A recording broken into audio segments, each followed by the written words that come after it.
दोस्तों नमस्कार। आपके अपने चैनल घटना चक्र नॉलेज पर आप सभी लोगों का बहुत बहुत स्वागत है इस आधुनिक भारत की क्लास में, जिसमें हम घटना चक्र पूर्वावलोकन के पिछले वर्षों में पूछे हुए प्रश्नों पर चर्चा करते हैं, जो डेली बेस पर 35, 40 या 50 महत्वपूर्ण प्रश्न होते हैं। और आज का टॉपिक है हमारा प्रांतीय चुनाव, त्रिपुरी संकट और देशी रियासतों से संबंधित। तो चलते हैं, शुरुआत करते हैं पहले प्रश्न से।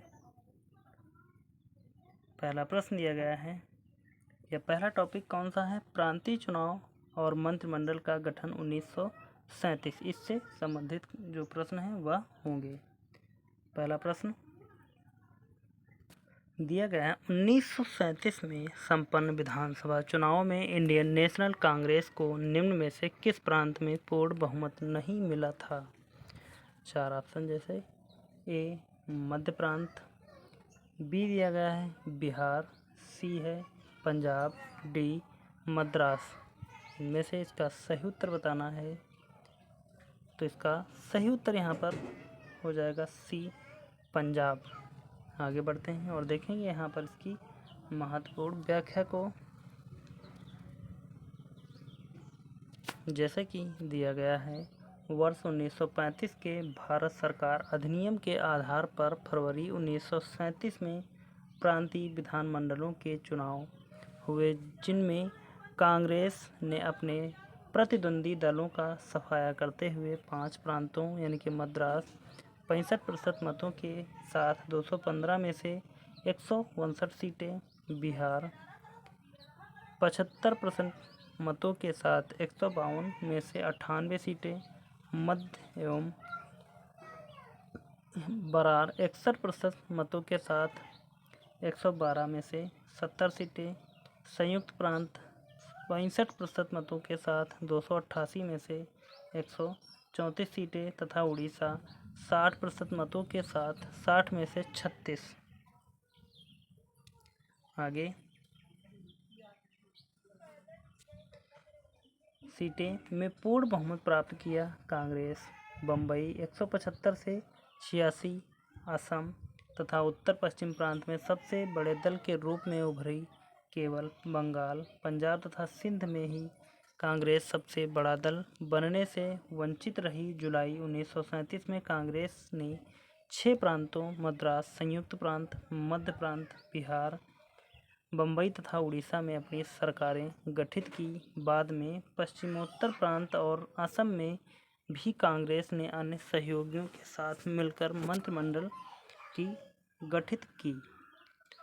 आगे बढ़ते हैं, अगला प्रश्न देखते हैं। अगला प्रश्न है, प्रांतीय सरकारों का गठन निम्नलिखित में से किस अधिनियम के तहत किया गया था?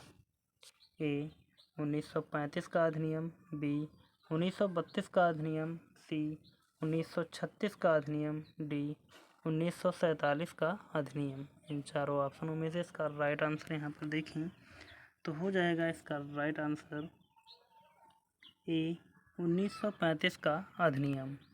अगला प्रश्न, 1935 के अधिनियम के तहत कराए गए विधानसभा चुनाव में किस राज्य में कांग्रेस ने पूर्ण बहुमत नहीं प्राप्त किया? ए मद्रास, बी बिहार, सी उड़ीसा, डी बंगाल। तो इसका राइट आंसर हो जाएगा हमारा डी बंगाल में पूर्ण बहुमत प्राप्त नहीं किया। 1935 के अधिनियम के तहत कराए गए विधानसभा चुनाव में किस राज्य में से कांग्रेस ने पूर्ण बहुमत प्राप्त नहीं किया था? तो वह हो जाएगा बंगाल। अगला प्रश्न, 1937 के चुनाव में कांग्रेस द्वारा बहुमत प्राप्त प्रांतों की संख्या है? ए 3, बी 4, सी 5, डी 6। इन चारों ऑप्शनों में से इसका राइट आंसर यहाँ पर हो जाएगा हमारा सी 5। अगला प्रश्न, ब्रिटिश भारत के निम्नलिखित प्रांतों पर विचार कीजिए और उन प्रांतों को पहचानिए जहां 1937 में भारतीय राष्ट्रीय कांग्रेस का मंत्रिमंडल नहीं बना। Number 1 Madhya Prant, number 2 Orissa, number 3 Bengal, number 4 Punjab. तो यहाँ पर ये दो देखें तो यहाँ पर 3 नंबर और 4 नंबर यानी कि बंगाल और बिहार दोनों होंगे यहाँ पर, सॉरी बंगाल तथा पंजाब।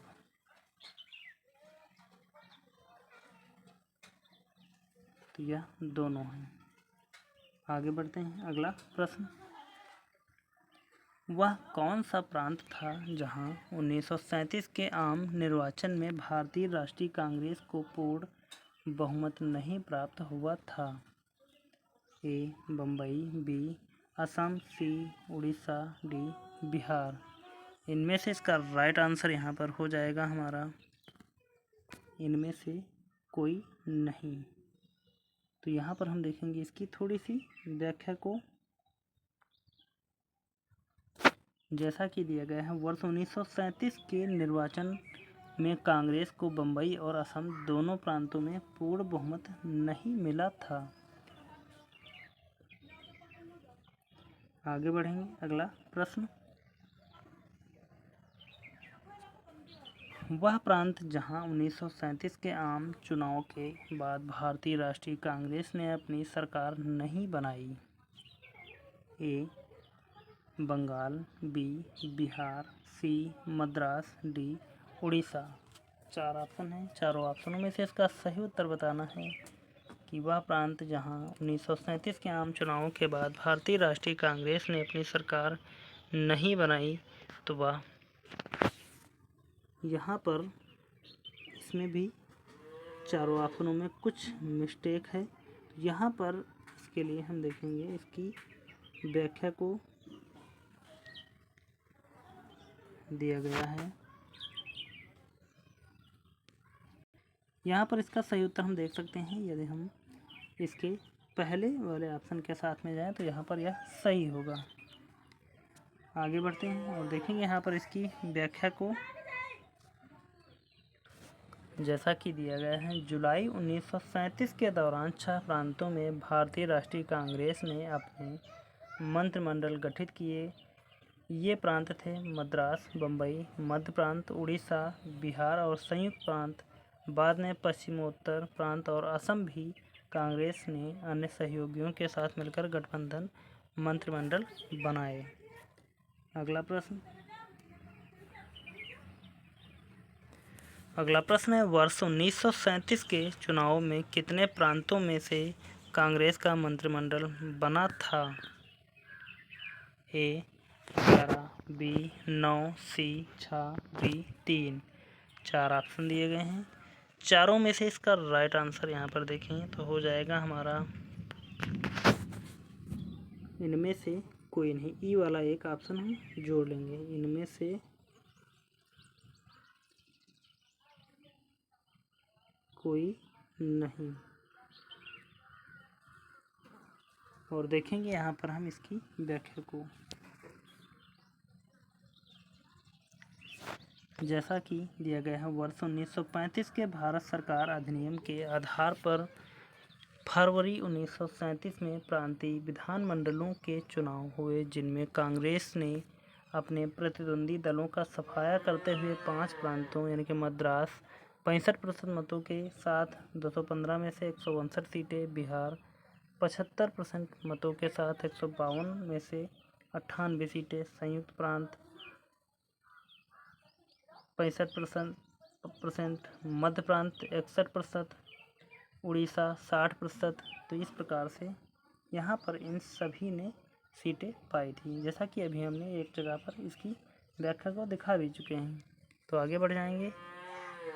अगला प्रश्न दिया गया है, निम्न में से किस एक प्रदेश में 1935 के अधिनियम के अंतर्गत कांग्रेस की मंत्रिपरिषद का गठन नहीं हुआ था? ए बिहार, बी मद्रास, सी उड़ीसा, डी पंजाब। इन चारों ऑप्शनों में से इसका राइट आंसर हो जाएगा हमारा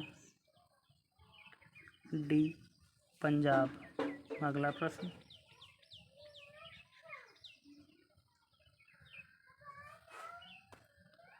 अगला प्रश्न है, 1935 के अधिनियम के उपरांत 1937 में हुए चुनावों में गठित कांग्रेस मंत्रिमंडलों का कार्यकाल था?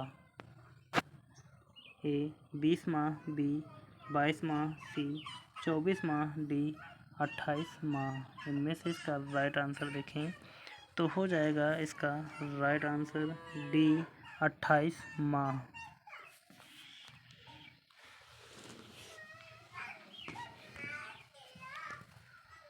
आगे बढ़ेंगे और देखते हैं इसकी महत्वपूर्ण व्याख्या को। व्याख्या दी गई है इसकी वर्ष 1935 के अधिनियम के तहत वर्ष 1937 में हुए चुनावों में गठित कांग्रेस मंत्रिमंडल का कार्यकाल 28 माह था। जुलाई 1937 के दौरान 6 प्रांतों में इसने अपने मंत्रिमंडल गठित किए।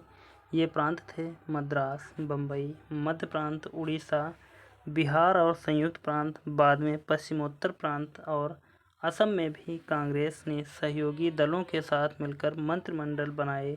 द्वितीय विश्व युद्ध में भारतीयों की स्वीकृति के बगैर ब्रिटेन द्वारा भारत को शामिल किए जाने के विरोध में 22 अक्टूबर 1939 को सभी कांग्रेसी मंत्रिमंडलों ने त्यागपत्र दे दिया। कांग्रेसी मंत्रिमंडल के त्यागपत्र देने की खुशी में जिन्ना द्वारा भारत के सभी मुसलमानों से 22 दिसंबर दिन से शुक्रवार को 1939 के दिन मुक्ति दिवस यानी कि डे ऑफ द डिलीवरेंस मनाने का आह्वान किया था। आगे बढ़ते हैं। अगला प्रश्न 1937 में प्रांतों में मंत्रिमंडल के निर्माण के उपरांत कांग्रेस का शासन कितने महीने चला था? ए 28 महीने, बी 29 महीने, सी 30 महीने, डी 31 महीने। इनमें से इसका राइट आंसर देखें तो यहाँ पर हो जाएगा ए 28 महीने। अगला प्रश्न मुस्लिम लीग ने मुक्ति दिवस मनाया था किस दिन? 1939 को, बी 1942 को, सी 1946 को, डी 1947 को। इनमें से इसका राइट आंसर देखें तो हो जाएगा हमारा ए 1939 को मुस्लिम लीग ने मुक्ति दिवस मनाया था। अगला प्रश्न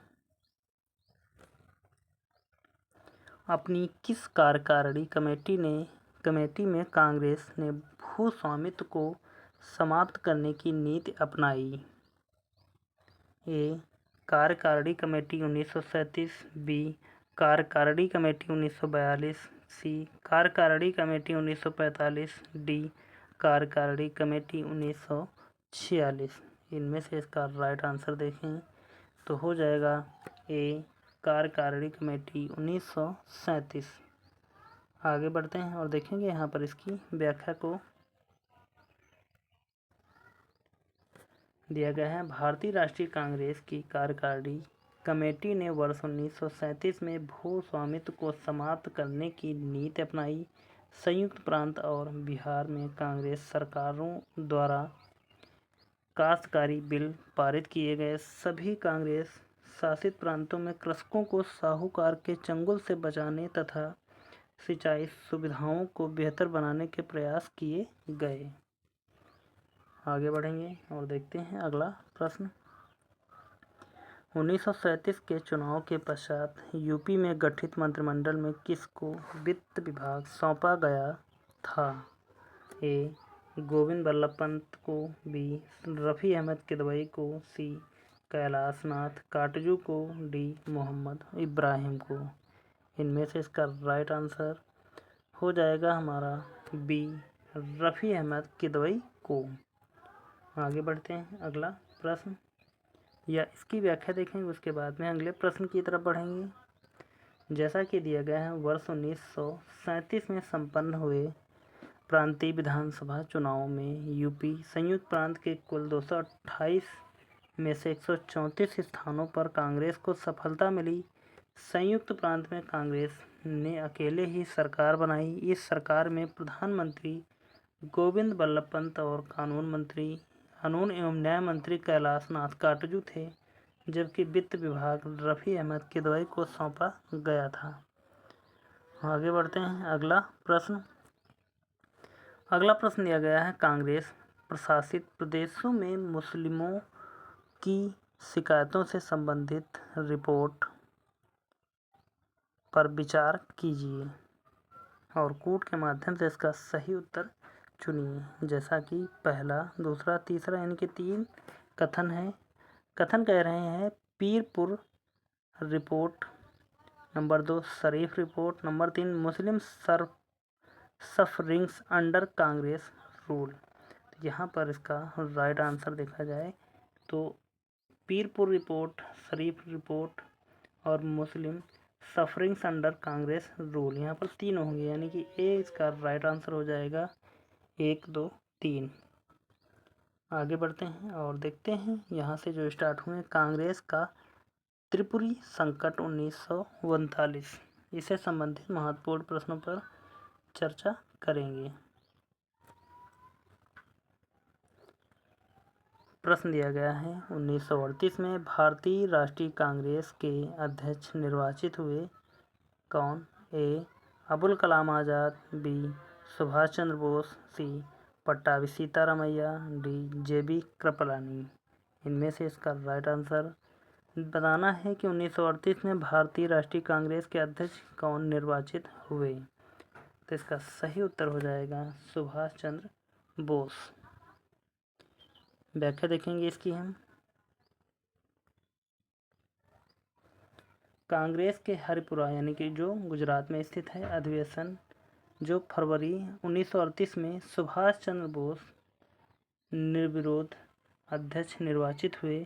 ज्ञातव्य है कि सुभाष चंद्र बोस वर्ष 1939 में त्रिपुरी अधिवेशन में भी पट्टाभी सीतारामैया को हराकर अध्यक्ष पद के लिए निर्वाचित हुए थे।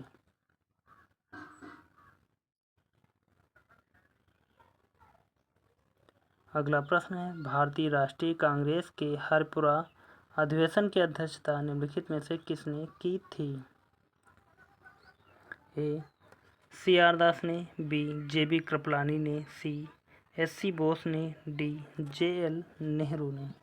तो इनमें से बताना है कि भारतीय राष्ट्रीय कांग्रेस के हरिपुरा अधिवेशन की अध्यक्षता निम्नलिखित में से किसने की थी? तो इसका सही उत्तर हो जाएगा हमारा SC बोस यानी कि सुभाष चंद्र बोस ने। आगे बढ़ेंगे और देखते हैं अगला प्रश्न। हरिपुरा जहां भारतीय राष्ट्रीय कांग्रेस का वार्षिक अधिवेशन 1938 में सुभाष चंद्र बोस की अध्यक्षता में हुआ था, वह निम्नलिखित राज्य में स्थित है। कहाँ स्थित है? 4 ऑप्शन है। ए गुजरात, बी मध्य प्रदेश, सी महाराष्ट्र, डी राजस्थान। तो इसका सही उत्तर यहाँ पर हो जाएगा हमारा ए गुजरात में। आगे बढ़ते हैं, देखेंगे इसके अगले प्रश्न को। दिया गया है भारतीय राष्ट्रीय कांग्रेस के त्रिपुरी सम्मेलन में वर्ष 1939 में सुभाष चंद्र बोस को कांग्रेस का अध्यक्ष चुना गया था। यह त्रिपुरी कहाँ पर है? ए कलकत्ता, बी पुणे, सी जबलपुर, डी अहमदाबाद। तो इसका सही उत्तर यहाँ पर हो जाएगा जबलपुर में। आगे बढ़ते हैं, अगला प्रश्न। निम्नलिखित भारतीय राष्ट्रीय कांग्रेस के किस अधिवेशन में सुभाष चंद्र बोस दूसरी बार अध्यक्ष चुने गए थे? ए हरिपुरा अधिवेशन, बी मद्रास अधिवेशन, सी त्रिपुरी अधिवेशन, डी कलकत्ता अधिवेशन। इनमें से इसका राइट आंसर बताना है तो हो जाएगा हमारा सी त्रिपुरी अधिवेशन। अगला प्रश्न या इसकी व्याख्या को देखेंगे यहाँ पर हम। जैसा कि दिया गया है वर्ष 1938 के कांग्रेस के हरिपुरा यानी कि गुजरात अधिवेशन में सुभाष चंद्र बोस के कांग्रेस के पहली बार अध्यक्ष यानी कि निर्विरोध बने थे। वर्ष 1939 के त्रिपुरी अधिवेशन में वे गांधी जी द्वारा समर्थित पट्टाभी सीतारामैया को पराजित कर कांग्रेस के दूसरी बार अध्यक्ष बने, परंतु कार्यकारिणी के गठन के प्रश्न पर गांधी जी से मतभेद के कारण उन्होंने त्यागपत्र दे दिया, जिसके बाद डॉक्टर राजेंद्र प्रसाद कांग्रेस के अध्यक्ष बने। आगे बढ़ते हैं, अगला प्रश्न देखते हैं। अगला प्रश्न है, भारतीय राष्ट्रीय कांग्रेस का त्रिपुरी सम्मेलन कब आयोजित हुआ था, जिसमें नेताजी सुभाष चंद्र बोस कांग्रेस के अध्यक्ष मनोनीत किए गए थे? ए 1936, बी 1937, सी 1938, डी 1939। इनमें से इसका सही उत्तर देखा जाए तो हो जाएगा हमारा डी 1939। अगला प्रश्न है, नेताजी सुभाष चंद्र बोस भारतीय राष्ट्रीय कांग्रेस के अध्यक्ष किनको हराकर बने? ए Sardar Vallabh Bhai Patel, B JL Nehru, C Maulana Abul Kalam Azad, D C Rajagopalachari, E P Sitaramayya.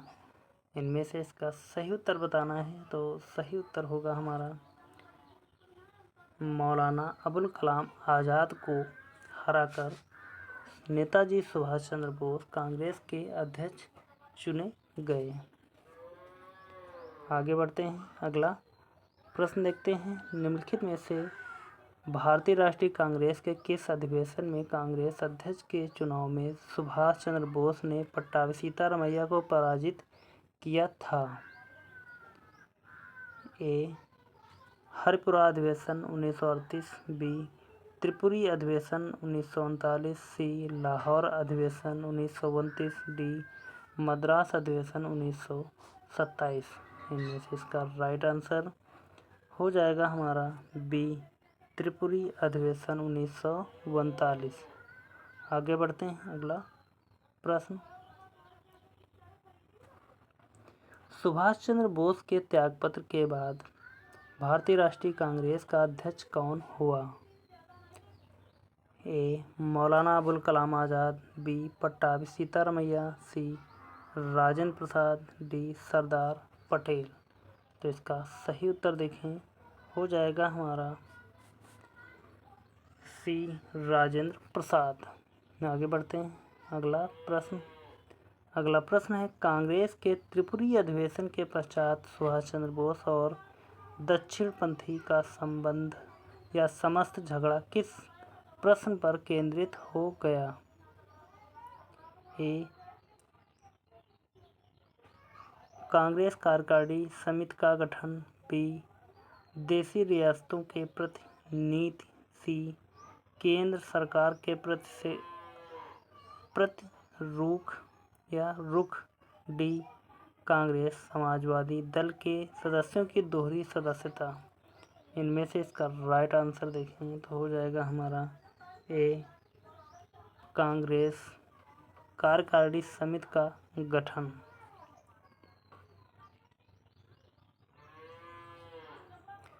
और अगला टॉपिक यहाँ से स्टार्ट होगा, देशी रियासतें। तो देखेंगे देशी रियासतों से संबंधित जो अब तक के महत्वपूर्ण प्रश्न बने हैं उन पर चर्चा करते हैं। पहला प्रश्न दिया गया है, 1927 की बटलर कमेटी का उद्देश्य था, क्या था? ए भारतीय सेना का आधुनिकीकरण करना, बी भारतीय कृषि का आधुनिकीकरण करना, सी राष्ट्रीय समाचार पत्रों पर सेंसर लागू करना, डी भारत सरकार तथा देशी राज्यों के मध्य संबंधों को सुधारना। इनमें से इसका सही उत्तर बताना है। चारों ऑप्शनों में से इसका राइट आंसर हो जाएगा डी भारत सरकार तथा देशी राज्यों के मध्य संबंधों को सुधारना 1927 की बटलर कमेटी का उद्देश्य था। आगे बढ़ते हैं और देखते हैं इसकी महत्वपूर्ण व्याख्या को। दिया गया है, बटलर समिति का गठन वर्ष 1927 में किया गया था। इसे भारतीय रियासत समिति भी कहते हैं। इसका उद्देश्य भारत सरकार तथा भारतीय रियासतों के बीच संबंधों की जांच करना तथा ब्रिटिश भारत और भारतीय रियासतों के बीच आर्थिक एवं भारतीय संबंधों को सुधारने हेतु सिफारिशें करना था। भारतीय नरेशों ने एक सुप्रसिद्ध वकील सर लेजली स्कॉट को कमेटी के सम्मुख उनका दृष्टिकोण प्रस्तुत करने के लिए नियुक्त किया। स्कॉट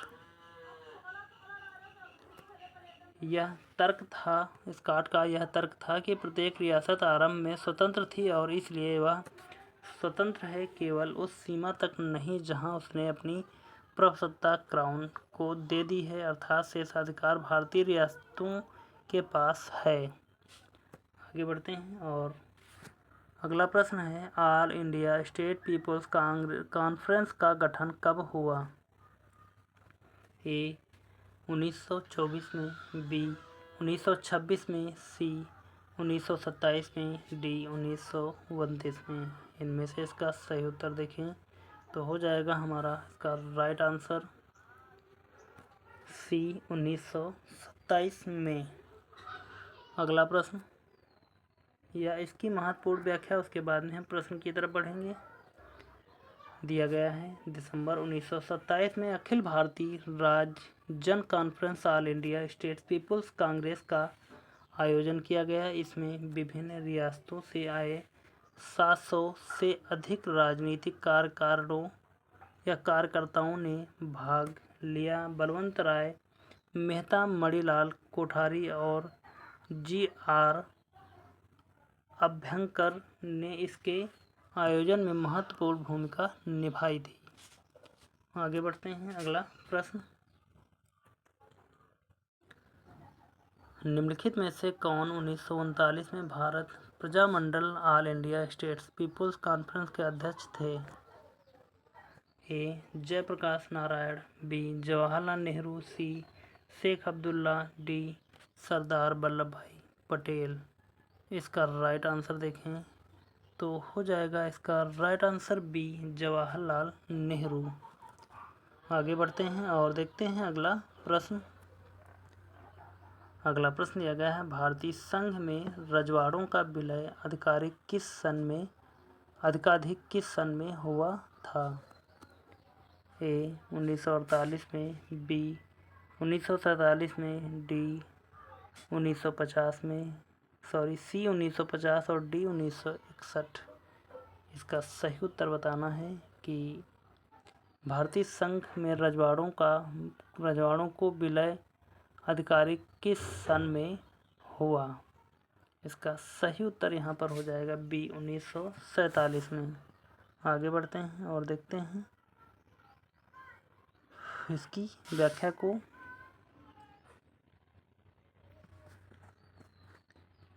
जैसा कि दिया गया, भारतीय संघ में अधिकाधिक रजवाड़ों का विलय वर्ष 1947 में हुआ। 15 अगस्त 1947 तक सिवाय जूनागढ़, जम्मू एवं कश्मीर तथा हैदराबाद को छोड़कर सभी रजवाड़े भारत में शामिल हो गए तथा वर्ष 1948 के अंत तक इन तीनों रियासतों को भी इसके लिए बाध्य होना पड़ा।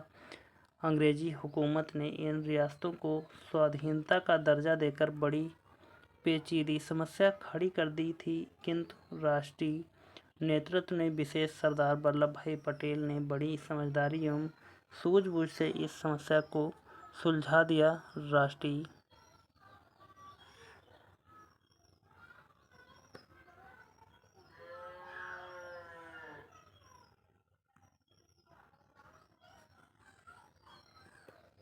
अस्थाई सरकार में पटेल रियासती विभाग के कार्यवाहक थे। उन्होंने भारतीय रियासतों की देशभक्ति को ललकारा और उनसे अनुरोध किया कि वे भारतीय संघ में अपनी रक्षा, विदेशी मामले और संचार व्यवस्था को भारत के अधीनस्थ बनाकर सम्मिलित हो जाएं। उनके नेतृत्व में ही भारतीय संघ में विभिन्न रियासतों का विलय हुआ। अगला प्रश्न दिया गया है, राज्यों का विलयीकरण जिनके नेतृत्व में हुआ वे थे? ए मौलाना अबुल कलाम आज़ाद, बी गोविंद वल्लभ पंत, सी बी.आर. अम्बेडकर, डी सरदार पटेल। तो इसका सही उत्तर यहाँ पर देखा जाए तो हो जाएगा हमारा डी सरदार पटेल। अगला प्रश्न, अन्य रजवाड़ों के भारत में विलय के बाद भी किन तीन राज्यों ने भारत में शामिल होना विलंबित किया? ए जूनागढ़, मैसूर, जम्मू व कश्मीर, बी जूनागढ़, हैदराबाद व जम्मू कश्मीर, सी उदयपुर, कपूरथला, जम्मू कश्मीर, सी डी हैदराबाद, उदयपुर, ट्रावणकोर। तो यहाँ पर जूनागढ़, मैसूर व जम्मू कश्मीर है पहले ऑप्शन में, तो मैसूर नहीं था इसलिए कट जाएगा। दूसरा दिया गया है जूनागढ़, हैदराबाद व जम्मू कश्मीर, तो यहाँ पर बी वाला राइट आंसर हो जाएगा। यहाँ पर उदयपुर दिया गया इसलिए कटेगा, यहाँ पर भी उदयपुर और ट्रावणकोर दिया गया है, यहाँ पर कपूरथला भी है इसलिए यह ऑप्शन कट जाएंगे, बी वाला राइट आंसर हो जाएगा। आगे बढ़ जाएंगे, अगला प्रश्न देखते हैं। जम्मू एवं कश्मीर भारत का अभिन्न अंग बना। ए 26 अक्टूबर 1948 को, बी 26 नवंबर 1948 को, सी 26 अक्टूबर 1947 को। इनमें से इसका राइट आंसर देखें तो हो जाएगा इसका राइट आंसर सी 26 अक्टूबर 1947 को। आगे बढ़ते हैं और देखते हैं इसकी महत्वपूर्ण व्याख्या को दिया गया है। 26 अक्टूबर 1947 को कश्मीर के महाराजा हरि सिंह ने भारत में विलय के लिए हस्ताक्षर पत्र प्रधानमंत्री जवाहरलाल नेहरू को सौंपे। जवाहरलाल नेहरू ने शेख अब्दुल्ला को वहां का प्रधानमंत्री नियुक्त करवाया तथा भारतीय सेना ने 27 अक्टूबर 1947 से पाकिस्तान के कबायली आक्रांताओं को भगाना आरंभ किया। आगे बढ़ेंगे और देखते हैं अगले प्रश्न की तरफ। अगला प्रश्न है, भारतवर्ष के विभाजन के समय ब्रिटिश भारत के निम्नलिखित में से किस एक प्रांत ने एक संयुक्त एवं स्वतंत्र अस्तित्व के लिए योजना सामने रखी? ए पंजाब, बी असम, सी बंगाल, डी बिहार। इनमें से इसका राइट आंसर हो जाएगा हमारा ए पंजाब। अगला प्रश्न दिया गया है, निम्नलिखित देशी राज्यों में से कौन यथावत समझौते का पक्षधर था? ए हैदराबाद, बी जम्मू एवं कश्मीर, सी जूनागढ़, डी मैसूर। तो इसमें से इसका राइट आंसर हो जाएगा हमारा ए हैदराबाद।